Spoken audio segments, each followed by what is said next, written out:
জন্মসূত্রে মুসলমানের বাড়িতে জন্ম নিয়েছি, একটা ইসলামী নাম রাখা হয়েছে।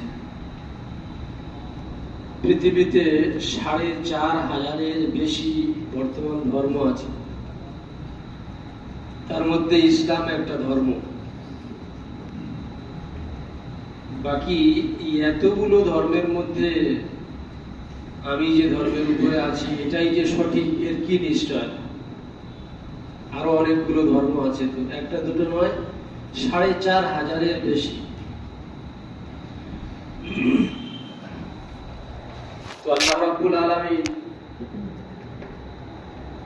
ইসলামী যে সত্য, এটা যে বাস্তব, এটা বিভিন্ন রকম বিভিন্ন দিক দিয়ে আমাদের বুঝিয়েছেন,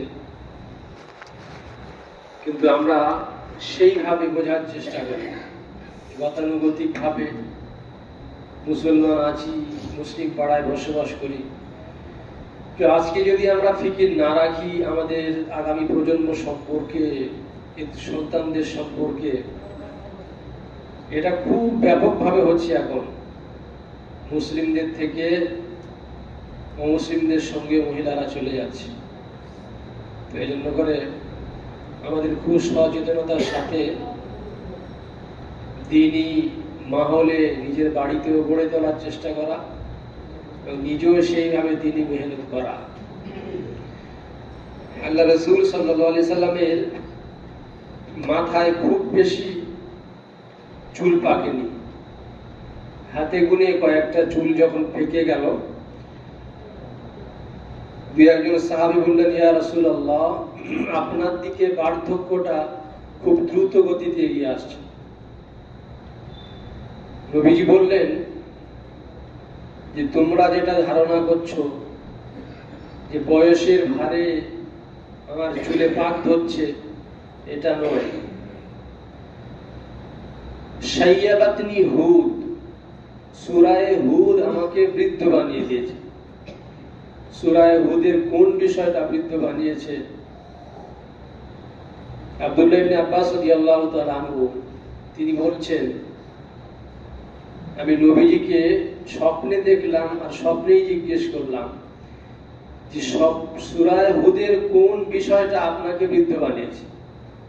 নবীজি বললেন, সূরা হুদের যে আয়াত, ফাসতাকিম কামা উমিরতা ওয়া মান তাবা মা, যে রাসূল আপনি আপনাকে যেমন আদেশ দেওয়া হয়েছে ঠিক তার উপরে পুঙ্খানুপুঙ্খু প্রতিষ্ঠিত থাকুন। ইস্তিকামত মানে হলো যে পুরোপুরি সোজা, ডান দিকে নয়, বাম দিকে নয়, সামনে পিছনে নয়, পুরোপুরি সোজা স্ট্রেট দাঁড়িয়ে থাকা। এটা অনেক কঠিন কাজ। তো আল্লাহ বলছেন ফাসতাকিম, হে নবী আপনি পুরোপুরি ইস্তিকামতের সাথে প্রতিষ্ঠিত থাকুন, কামা উমিরতা, আপনাকে যেমন আদেশ দেওয়া হয়েছে, আপনি যেমন আদিষ্ট হয়েছেন। মুফাসসিরিন কিরাম লিখছেন যে আল্লাহ পাক রাসূলকে তো সিরাতে মুস্তাকিমের উপরে পৃথিবীর মানুষকে নিয়ে আসার জন্য পাঠিয়েছেন, তাহলে তার জন্য সঠিকভাবে সোজা রাস্তায় প্রতিষ্ঠিত থাকাটা কঠিনটা কি? আল্লাহর পক্ষ হতে বিষয়টি সাহায্য প্রাপ্ত, তাহলে তিনি কেন এত চিন্তা করছেন যে ওই চিন্তায় তার মাথার চুল পেকে যাচ্ছে? তো ব্যাখ্যাকাররা বলছেন, নবী নিজেকে নিয়ে এত চিন্তিত নন। কোরআনে যে আল্লাহ আরো আগে বলেছেন, ওয়ামান তাবা মাআকা, যারা আপনার সঙ্গে তাওবা করে ঈমান নিয়ে এসেছে, এই আদেশটা তাদেরও, শুধু আপনার জন্য এটা নয়, যারা ঈমানদার তাদের প্রত্যেকের এটা আদেশ আমার পক্ষ থেকে যে যেমন আদেশ দেয়া হয়েছে শরীয়তের উপরে পুরোপুরি টিকে থাক। আমরা জিনিসগুলো হালকা করে নিই, অনেক বিষয় আমরা অনেক বিষয় হালকা, ফরজকে হালকা করে ছেড়ে দিই, হারামকে হালকা ভেবে করে নিই। অথচ আল্লাহ রাসূল নিজের জন্য নয়, যে আদেশটা আমার উম্মতকেও দেয়া হয়েছে, আর আমার উম্মতের জন্য এই আদেশটা অনেক কঠিন, তো এই উম্মতের চিন্তায় নবীজির মাথায় চুলে পাক ধরেছে যে তারা কিভাবে এটা পালন করবে। হাদিসে এসেছে যে ইন্নাল মুমিনা ইয়ারা দুনুবাহু কাল জাবাল ইউরিদু আন ইয়ানকাদ। ঈমানদার গুনাহকে এমন দেখে যেমন একটা পাহাড় তার পাদদেশে সে দাঁড়িয়ে আছে, পাহাড়টা পড়ার উপক্রম, যে কোনো মুহূর্তেই তার উপরে পড়ে যেতে পারে। তো এইভাবে সতর্কতার সাথে সে সেখান থেকে দূরে সরবে। একজন ঈমানদারের ঈমানের তাকাজা হলো যে সে প্রত্যেকটা গুনাহকে এইভাবে পড়ার উপক্রম, যে ওর কারণে আমি ধ্বংস হয়ে যেতে পারি, এই ধ্বংসাত্মক একটা পরিস্থিতি, সে প্রত্যেকটা গুনাহকে এমন মনে করবে। আর মুনাফিক গুনাহকে এমন মনে করবে যেমন নাকের ডগায় একটা মাছি বসলো, হাত দিয়ে উড়িয়ে দিল। তো আমরা প্রত্যেকটা ক্ষেত্রে এইভাবে নিচ্ছি বিষয়গুলো, অথচ আমাদের আদেশ হলো যে পুরোপুরি ইস্তিকামতের সাথে থাকতে হবে। আর এই আদেশটা এত কঠিন যে আল্লাহ রাব্বুল আলামিন এই সিরাতে মুস্তাকিমের উপরে, মানে হলো পুরোপুরি শরীয়তের উপরে পুঙ্খানুপুঙ্খভাবে একজন মানুষ চলতে গেলে এটা এতটা কঠিন যে আল্লাহ আমাদের বলছেন এর জন্য দোয়া চাও সব সময়। এবং এই দোয়াটা আমাদের শিখিয়েছেন সূরা ফাতিহাতে, ইহদিনাস সিরাতাল মুস্তাকিম। সূরা ফাতিহাটা এটা এমন একটা সূরা, ফরজ, ওয়াজিব, সুন্নাত, নফল সব নামাজে আর প্রতি রাকাতে। ফরজ নামাজের 4 রাকাতেই সূরা ফাতিহা পড়তে হবে, প্রথম 2 রাকাতে অন্য সূরা মেলাতে হবে, শেষ 2 রাকাতে শুধু সূরা ফাতিহা। 3 রাকাত বিশিষ্ট নামাজ হলে 3 রাকাতেই সূরা ফাতিহা, 3 রাকাতেই সূরা মেলাতে হবে। সুন্নাত নামাজ যেগুলো আছে 4 রাকাতে সূরা ফাতিহার সাথে অন্য সূরা। তাহলে সূরা ফাতিহা কোন জায়গায় ছাড়া যাবে না, অন্য সূরা ছাড় আছে। 4 রাকাত ফরজ নামাজে, 3 রাকাত ফরজ নামাজে শেষের রাকাতগুলো সূরা ফাতিহা ছাড়া অন্য সূরা পড়তে হবে না। ইমামে শাফি রাহমাতুল্লাহ আলাইহি বলেন যে জানাজা নামাজেও সূরা ফাতিহা পড়তে হবে। তার মানে হলো যে সূরা ফাতিহাটা এতটা গুরুত্বপূর্ণ যে এটা সব নামাজেই। তার এতে চাওয়া হচ্ছে কি, এতে আল্লাহর প্রশংসা করে শেষে একটা দোয়া চাওয়া হয় শুধু, ইহদিনাস সিরাতাল মুস্তাকিম, যে আল্লাহ আপনি আমাদেরকে যে আদেশটা দিয়েছেন তার উপরে যেন চলতে পারি, সোজা রাস্তা সিরাতে মুস্তাকিমের উপরে যেন প্রতিষ্ঠিত থাকতে পারি। তাহলে যারা 5 ওয়াক্তের নামাজ পড়ে তারা দোয়াটা পড়ছে, মানে জেনে খুব কম পড়ছে। তাহলে যারা পড়ছে না, যে কোনো ভাবে যারা পড়ছে তারা তো এই দোয়াটা করছে। যারা নামাজেই নেই, মসজিদ বিমুখ যারা, এই আদেশ তাদেরও আছে যে তাদেরও পুরোপুরি শরীয়তের উপরে আমল করতে হবে। তাহলে এই দোয়াটা তারাও কোথায় করছে? হযরত ওমর রাদিয়াল্লাহু তাআলা আনহু, তিনি উবাই ইবনে কাব রাদিয়াল্লাহু তাআলা আনহুকে জিজ্ঞেস করেছিলেন যে মাত তাকওয়া, তাকওয়ার তাৎপর্য কি? তো উনি উত্তরে বলেছিলেন যে তাকওয়ার তাৎপর্যটা উনি বোঝাতে গিয়ে উল্টো প্রশ্ন করেছিলেন যে আমা সালাকতা তারিকান ফিহি শাওকুন, আপনি কোন কাঁটাযুক্ত রাস্তা অতিক্রম করেছেন কি? দুধারে কাঁটা সব, বলছেন হ্যাঁ করেছি। কিভাবে গিয়েছেন?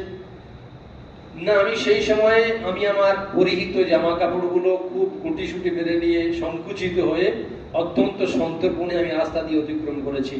উনি বলছেন হিয়াত তাকওয়া, তাকওয়ার তাৎপর্য এটা যে জীবনে চলার পথে যেন কোনো গুনার কালিমা আমার শরীরে লিপ্ত না হয়, তার জন্য অত্যন্ত সতর্কতার সাথে চলা।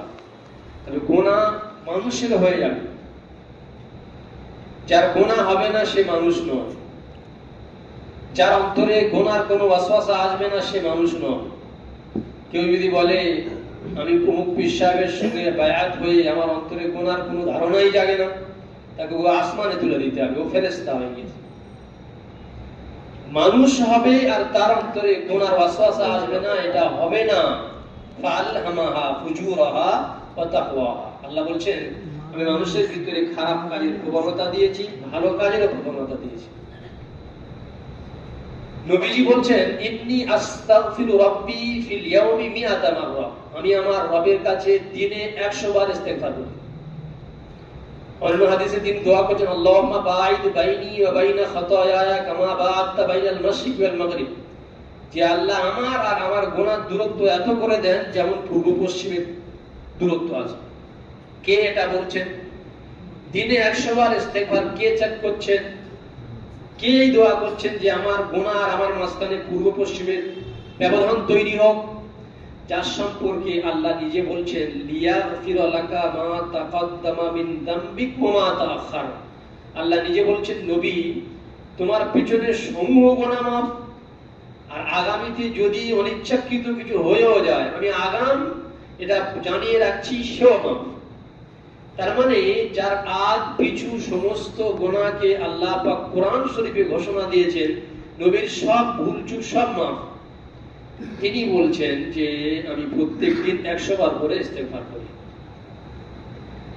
কারণটাও তিনি হাদিসে বলেছেন যে কেন, লা ইউগানু আলা কলবি, নবীজি বলছেন কখনো কখনো আমার হৃদয়টাও আচ্ছন্ন হয়ে যায়, আমার হৃদয়টাও আচ্ছন্ন হয়ে যায়। তিনি একজন মানুষ ছিলেন, তিনি ফারিস্তা নয়। নবীজি রাস্তায় যেতে যেতে একটা মহিলা দেখতে পেলেন, আজাবাতনি ইমরাতুন, একজন মহিলা আমার নজরে পড়লো, আমি আশ্চর্য হয়ে গেলাম। নবীজির সাথে সাথে বাড়িতে ফিরলেন। বাড়িতে ফিরে বিবিরা ছিলেন, বিবির সঙ্গে অন্য মহিলারা ছিলেন। নবীজি প্রবেশ করলে সব চলে গেল। নবীজি নিজের প্রয়োজন মেটালেন, সাহাবীদের তারপরে বললেন যে তোমাদের যদি কারো কখনো দৃষ্টিতে কোনো মহিলা পড়ে, মনে কিছু জাগ্রত হলে বাড়িতেই ফিরে এসো, কারণ তার কাছে যা আছে তোমার বিবির কাছে তাই আছে। এত খোলাখুলি ভাবে। তাহলে একজন মানুষ এই হিসাবে গুনার ধারণা, গুনার ওয়াসওয়াসা, গুনার খেয়ালাত এটা মানুষের আসবে। হযরত ইউসুফ আলাইহিস সালাতু ওয়াস সালাম সম্পর্কে আল্লাহ নিজে কোরআনে বলছেন, লাকাদ হাম্মাত বিহি ওয়া হাম্মা বিহা। জুলাইখা যখন দরজা সব বন্ধ করলো, তো আল্লাহ বলেন লাকাদ হাম্মাত বিহি, লাকাদ অবশ্যই অবশ্যই জুলাইখা ইউসুফের প্রতি পুরোপুরি ভেঙে পড়েছিল এবং তার মনে প্রবল আগ্রহ ছিল যে আমি এই গুনাহটা করবই। আর ইউসুফ আলাইহিস সালামের সম্পর্কে আল্লাহ বলেন হাম্মা বিহা। এর অনুবাদ করতে গিয়ে মাওলানা আশরাফ থানভী রাহমাতুল্লাহ লিখছেন, यूसुफ के दिल में भी कुछ कुछ ख्याल हो चला था। ইউসুফ আলাইহিস সালামের অন্তরেও মানুষ হিসাবে, মানবিক চাহিদা হিসাবে তার অন্তরটা একটু ধাবিত হয়েছিল। উনি এটা বোঝাচ্ছেন এভাবে যে প্রচন্ড গ্রীষ্মের দিনে একজন রোজাদার, তার সামনে যদি ঠান্ডা শীতল পানি থাকে, স্বাভাবিক তার মনটা সেদিকে টানবে। তার কর্তব্য এটা যে রোজা সে ভাঙবে না, নিজেকে নিয়ন্ত্রণ করবে, ওটা পান করে রোজা ভেঙে দেবে না। তো একজন পুরুষ, একজন মানুষ, তার সামনে গুনার উপকরণ থাকবে, গুনার দিকে তার মনটা যাওয়া স্বাভাবিক, এটা অস্বাভাবিক নয়। গুনার দিকে মন যাবে না ফারিস্তা। জিবরিল আলাইহিস সালামের কোলে যদি কোনো বিশ্ব সুন্দরী, পৃথিবীর শ্রেষ্ঠ সৌন্দর্যের অধিকারিণী কোনো মহিলা, তাকে যদি বিবস্ত্র করে জিবরিল আলাইহিস সালামের কোলে তুলে দেওয়া হয়, তার ভিতরে কোনো অনুভূতি যাবে না। যেমন একটা বাচ্চা শিশু, তার সামনে বিশ্ব সুন্দরী বিবস্ত্র থাকলে তার কোনো অনুভূতি জাগ্রত হবে না, কারণ তার ভিতরে ওই বিষয় অনুভূতি শক্তি দেয়। মানুষ মানেই হলো তার ভিতরে আল্লাহ পাক নফস রেখেছেন, তা হবে। তো আমাদের কাজ হলো এই নফসকে নিয়ন্ত্রণ করা। আল্লাহ বলেন কদ আফলাহা মান যাক্কাহা। উভয় প্রকার প্রবণতা আমি দিয়েছি, ভালো আর মন্দের, তবে সফল কাম সেই যে মানুষটা এই খারাপ দিকটা, শয়তানি ওয়াসওয়াসাটা, নফসানি খেয়ালাতটা, এটাকে দাবিয়ে কন্ট্রোল করবে, এর উপরে মেহনত করবে, মুজাহাদা করবে। তার ভিতরে একটা শক্তি তৈরি হবে যে গুনাহ আসলেই তার থেকে বাঁচার চেষ্টা করবে, গুনাহ আসলেই তার থেকে বাঁচার চেষ্টা করবে। এই পাওয়ারটা তৈরি করতে হবে। হবে কি করে? আল্লাহ কোরআনে বলেছেন, ইয়া আইয়ুহাল্লাযীনা আমানুত্তাকুল্লাহ ওয়া কুনু মা'আস সাদিকিন, যে তোমরা তাকওয়া অবলম্বন করো, আল্লাহর ভয় করো। আর এই গুণটা অর্জন হবে কিভাবে? ওয়া কুনু মা'আস সাদিকিন, যারা আল্লাহওয়ালা, যারা দিনদার, যাদের ভিতরে তাকওয়ার গুণটা আছে, তাদের সঙ্গ নাও, তাদের সুহবত নাও, তাদের সংস্রবে যাও। তো এই গুণটা অর্জন করতে গেলে তাদের কাছে যেতে হবে। হাদিসে এসেছে যে মাসালুল জালিসিস সালিহ, উত্তম বন্ধুর উদাহরণ কেমন? আতর ব্যাপারীর কাছে তুমি যাবে, আতর কেন আর নাই কেন, তার কাছ থেকে অটোমেটিক সুগন্ধি পেয়ে যাবে। আর যদি কোনো কামারের বাড়িতে যাও, তো সে যে লোহা গরম করে, তার ধোঁয়া তোমার লাগবে, দুর্গন্ধ আসে। তাহলে আমার ভিতরে এই পাওয়ার তৈরি করতে গেলে দিনই মাহৌল, দিনই পরিবেশ, দিনই মেহনত যেখানে হয়, দিনই আলোচনা যেখানে হয়, এই পাওয়ারটা যারা অর্জন করতে পেরেছে তাদের সংসার নিতে হবে, তাদের কাছে আমাদের যেতে হবে প্রত্যেকটা বিষয়। হাদিসের মধ্যে আল্লাহ পাক কোরআনে বলেছেন, আমিনু কামা আমানান নাস, ঈমান নিয়ে এসো সাহাবাদের মতো নিয়ে এসো। এখন কোরআনে আল্লাহ নিজে বলেছেন, লা ইকাল্লিফুল্লাহু নাফসান ইল্লা বুসাহা, সাধ্যের অতীত, সাধ্যাতীত, ক্ষমতার বাইরে কোনো কিছুর আদেশ আল্লাহ করেন। তাহলে আমরা যদি এভাবে কাটিয়ে দিই যে ওটা তো সাহাবাদের যুগ ছিল, ওটা তো নবীদের যুগ ছিল, এ যুগই ওটা সম্ভব নয়, অথচ আল্লাহ বলছেন কিয়ামত পর্যন্ত ঈমানের মাপকাঠি হলো সাহাবাদের ঈমান। ওই ঈমানের মাপকাঠিতে আমার ঈমান যদি ঠিক খাপ খেয়ে যায়, তাহলে এটা গ্রহণযোগ্য হবে। তার মানে হলো এটা সম্ভব। সম্ভব না হলে আল্লাহ আদেশই দিতেন না। সাহাবাদের মতো ঈমান তৈরি করা সম্ভব। সাহাবারা যেমন নামাজ পড়েছেন, আল্লাহর কাছ থেকে ডাইরেক্ট নিয়েছেন, সেই ঈমান মাপকাঠিতে আমার যদি খাপ খেয়ে যায়, এ যুগীয় হবে সেগুলো। এটা খুব সম্ভব, তার মানে আল্লাহ আদেশই দিতেন।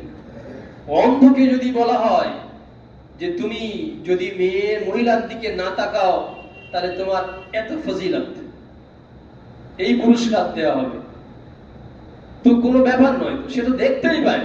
এই আদেশটা দেওয়া তো অনর্থক, এই আদেশটা দেওয়া তো অনর্থক। যার ভিতরে দেখার পাওয়ার আছে, ক্ষমতা আছে, তাকে বলা হবে, সে যদি নিয়ন্ত্রণ করে তবে সে ফজিলতটা পাবে। সাহাবাদের মতো ঈমান নিয়ে আসার আমাদের আদেশ করা হচ্ছে, সেটা আমাদের মাপকাঠি। সাহাবাদের ঈমানটা কি? সাহাবাদের একজন সাহাবী এমন নেই, প্রত্যেকটা সাহাবীর ঈমান কমসে কম এই পর্যায়ে যে আমরা চর্মচোখে দেখে, কানে শুনে, কিংবা অভিজ্ঞতার ভিত্তিতে যা কিছু আমরা জ্ঞান অর্জন করি, বারবার একটা জিনিস দেখি, তার একটা প্রভাব অন্তরে আসবেই। বারবার একটা জিনিস শুনি, তার একটা প্রভাব আসবেই। বারবার একটা অভিজ্ঞতা আসছে, তার একটা প্রভাব আসবেই। তাহলে এই যে বিষয়গুলোর একটা প্রভাব আমাদের অন্তরকে প্রভাবিত করে। তো এই সমস্ত বিষয়ে মানুষ অন্তরে যে প্রভাবটা গ্রহণ করে, যে বিশ্বাসটা জন্মায়, বারবার দেখছি আগুন জ্বালিয়ে দিচ্ছে, তো আমাদের একই হয়ে গিয়েছে আগুন জ্বালায়, অথবা আগুনের ধারে কাছে কেউ যাবে না। আগুন থেকে নিজে বাঁচবো, অন্যকে বাঁচাবো। অনেকে আমরা আছি যারা এখনো আমেরিকা দেখিনি, কিন্তু অনেকে এমন আছি যে জান্নাত আছে না নেই, জান্নাত আছে এর উপরে যে বিশ্বাস, তার চেয়ে বেশি বিশ্বাস আমেরিকা আছে। দেখিনি আমেরিকা, তবে এত মানুষ বলছে আমেরিকা আছে, আর নেট ইন্টারনেটে দেখছি, তাহলে এত মানুষ কি মিথ্যা বলতে পারে? আমেরিকা আছে। পৃথিবীর অনেক দেশে আমরা যাইনি, শুনে শুনে বিশ্বাস জন্মে গেছে যে ওটা আছে। আল্লাহ পাক লক্ষ লক্ষ নবী রাসূল পাঠিয়েছেন, একজনের সঙ্গে আরেকজনের ব্যাপক দূরত্ব, সাক্ষাৎই হয়নি অনেক। যুক্তি পরামর্শ করে বলবে আমি যা বলবো তুই তাই বলবি, এর কোনো সুযোগও ছিল না।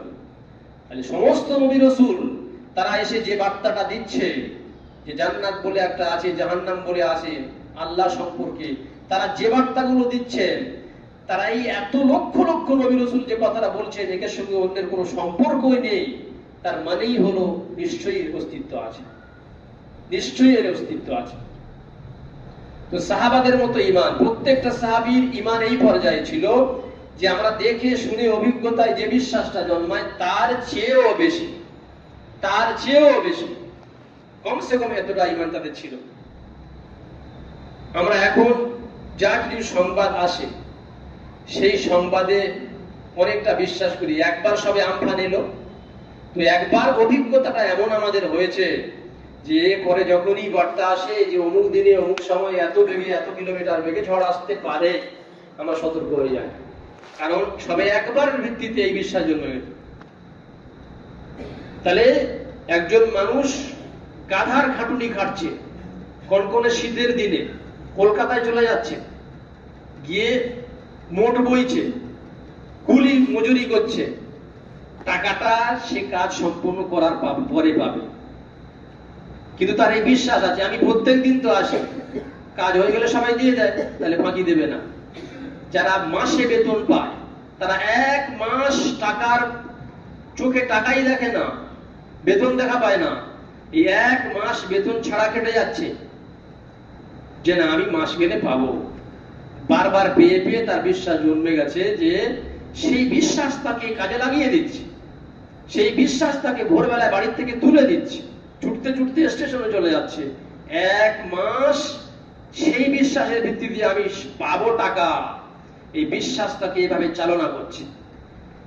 তো সেই বিশ্বাসটা যদি আমাদের বারবার যে শুনছি নামাজ না পড়লে এই হবে, হারামে লিপ্ত হলে এই হবে, সুদ খেলে এই হবে, ঘুষ খেলে এই হবে, এর যে ওয়াইদ গুলো এসছে, এর যে শাস্তির কথা এসছে, জাহান্নামের কথা এসছে, এটা শুনে যে মানুষটা বিছানা ছেড়ে মসজিদের কাতারে এসে দাঁড়াতে পারলো না, সে যদি এই স্বপ্ন দেখে যে আমার এই ঈমানটা আমাকে কবরের অন্ধকার থেকে, হাসরের ময়দান থেকে নিয়ে পুলসিরাত অতিক্রম করে সোজা জান্নাতে প্রবেশ করিয়ে দেবে, এটা স্বপ্ন হতে পারে, এর কোনো বাস্তবতা নেই, এর কোনো বাস্তবতা নেই, এটা স্বপ্ন। অনেক কিছু দেখা যায়, বৃদ্ধ আশা করতে পারে যদি আমি যুবক হতাম, হবে না ওটা। তো এই জন্য ভাই সাহাবাদের ঈমান যেটা আমাদের ঈমানের মাপকাঠি, আল্লাহ বলে এইরকম ঈমান আনতে হবে। সেই ঈমান কমসে কম এই পর্যায়ে যে আমাদের দেখা শোনার অভিজ্ঞতায় যে বিশ্বাসটা জন্মায়, এর চেয়েও বেশি হবে আল্লাহ এবং তার রসুলের কথার উপরে বিশ্বাস, এর চেয়েও বেশি হবে আল্লাহ এবং তার রসুলের কথার উপরে বিশ্বাস। সাহাবীদের জিন্দেগিতে এর ভরি ভরি প্রমাণ আছে। আগুন জ্বালিয়ে দেয়, সাহাবী মসজিদে বসে আছেন, বাড়িতে সংবাদ বারবার আসছে বসতিতে আগুন লেগেছে, তোমার বাড়িও পুড়ে গেছে।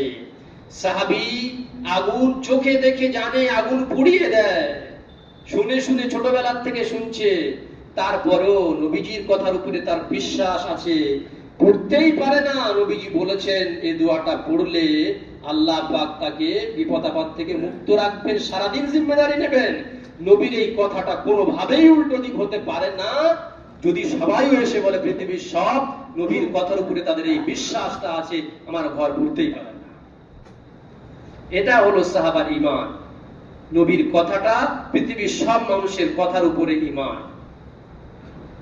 তারা জানে, চোখে দেখছে, পানি ডুবিয়ে দেয়, পানির কাজ ডুবিয়ে দেওয়া। এই সাহাবী আবার সৈন্যদল নিয়ে সদল বলে পানিতে ঝাঁপ দিচ্ছে, এই পানি রাস্তা হচ্ছে, এটা তারা বারবার দেখেছে শুনেছে। কিন্তু আল্লাহর ওয়াদার কথা তাদের মাথায় আছে যে না, ইন তানসুরুল্লাহ ইয়ানসুরকুম ওয়া ইউসাব্বিত আকদামাকুম, আল্লাহর সহযোগিতা করলে আল্লাহ সহযোগিতা করবে, এটা তাদের মাথায় ইয়াকিনটা ছিল। আবু যার গিফারী রাদিয়াল্লাহু তাআলা আনহু, তিনি একটা জনমানবহীন প্রান্তরে ইন্তেকাল করেছেন। যখন মৃত্যু শয্যায় শায়িত, তখন তিনি তার বিবি পাশে বসে কাঁদছেন। বিবিকে বলছেন, বিবি তুমি কাঁদছো কেন? আমি এজন্য কাঁদছি যে এই জনমানবহীন প্রান্তরে কেউ নেই, আপনি যদি মারা যান কাফন দাফনের ব্যবস্থা কে করবে? তিনি বললেন, তুমি নিশ্চিত থেকো, আমার মৃত্যুর পরে এক কাফেলা আসবে, তারা আমার কাফন দাফনের ব্যবস্থা করবে। তুমি এখন তাদের জন্য বাড়িতে যে বকরিটা আছে জবাই করে গোশত চড়িয়ে দাও। বিবি বলছেন, এটা আপনি কি করে বলছেন?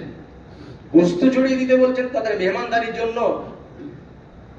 আবু যার গিফারী রাদিয়াল্লাহু তাআলা বলছেন যে আমি এক সময় নবীর মজলিসে বসেছিলাম, কিছু সাথীও ছিলেন। নবী বললেন যে তোমাদের মধ্যে একজন এমন আছে যার মৃত্যুটা জনমানবহীন এক প্রান্তরে হবে, সেই সময় তার কাফন দাফনের জন্য এক কাফেলা এসে ব্যবস্থা করবে। উনি বলছেন, সেই মজলিসে আমার যে সাথীরা বসেছিলেন এখন আর কেউ জীবিত নেই, আর সবার মৃত্যু জনবসতিতে ঘটেছে, কারো মৃত্যু এরকম খোলা প্রান্তরে ঘটেনি, তাই আমি একাই জীবিত আছি, তাই নবীর সেই কথাটা আমার মনে পড়েছে। এটা আমার বিশ্বাস, ইয়াকিন আছে, নবী যেটা